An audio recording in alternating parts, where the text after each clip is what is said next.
యేసు ప్రభు వారి రహస్య రాకడ తర్వాత భూమి మీద వచ్చు 7 సంవత్సరముల శ్రమల కాలంలో మొదటి 3.5 సంవత్సరములు ముద్రల తీర్పులు, బూరల తీర్పులు వస్తాయి.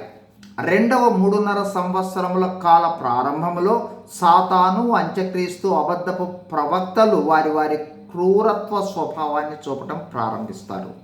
తరువాత ప్రకటన గ్రంథము 14వ అధ్యాయంలో 14వ వచనం నుండి 20వ వచనాలలో 2 కోతలను చూచాం.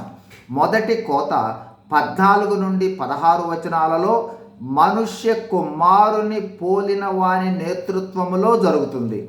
ఈ కోత నీతిమంతులను వేరు చేయి కోత. రెండవ కోత 17 నుండి 20 వచనాల మధ్యలో చూస్తాము, ప్రస్తుతము ధ్యానిస్తూ ఉన్నాం. 17వ వచనంలో పరలోకమునందున్న ఆలయంలో నుంచి 5వ దేవదూత అంటే 14వ అధ్యాయంలోని 5వ దూత కొడవలితో వెడలి వచ్చింది. ప్రకటన గ్రంథము 14వ అధ్యాయము 18వ వచనం.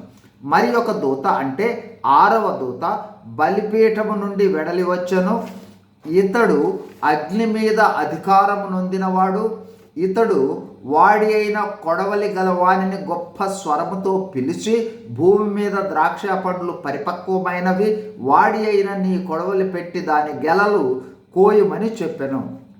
ప్రకటన గ్రంథం 14వ అధ్యాయము 17 నుండి 18 వచనాలు క్లుప్తంగా. 1. రెండవ కోత ద్రాక్ష పండ్ల కోత. ఇది దుష్టుల సమీకరణ. 2. మొదట 5వ దూత పరలోకంలోని ఆలయంలో నుండి వచ్చి వాడి అయిన కొడవలితో వెడలి వచ్చింది. 3.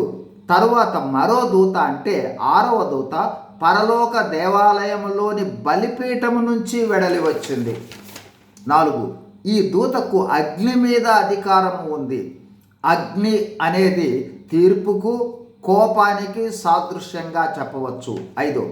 ఈ 6వ దూత కొడవలి పట్టుకున్న 5వ దూతతో బిగ్గరగా, ద్రాక్ష పండ్లు పరిపక్వమైనవి, నీ కొడవలి పెట్టి కోయము అని చెప్పుచున్నది. ద్రాక్ష పండ్ల పరిపక్వత అంటే మానవాళి పాపము మరియు దుష్టత్వమునకు పరాకాష్ఠగా చెప్పవచ్చు. ద్రాక్ష పండ్ల కోత దేవుని తీర్పును గురించి తెలియజేస్తుంది. ఈ ద్రాక్ష పండ్ల కోత దుష్టుల తీర్పును, తీర్పు కోసము దుష్టులను సమీకరించటాన్ని తెలియజేస్తుంది. God bless you. Thank you.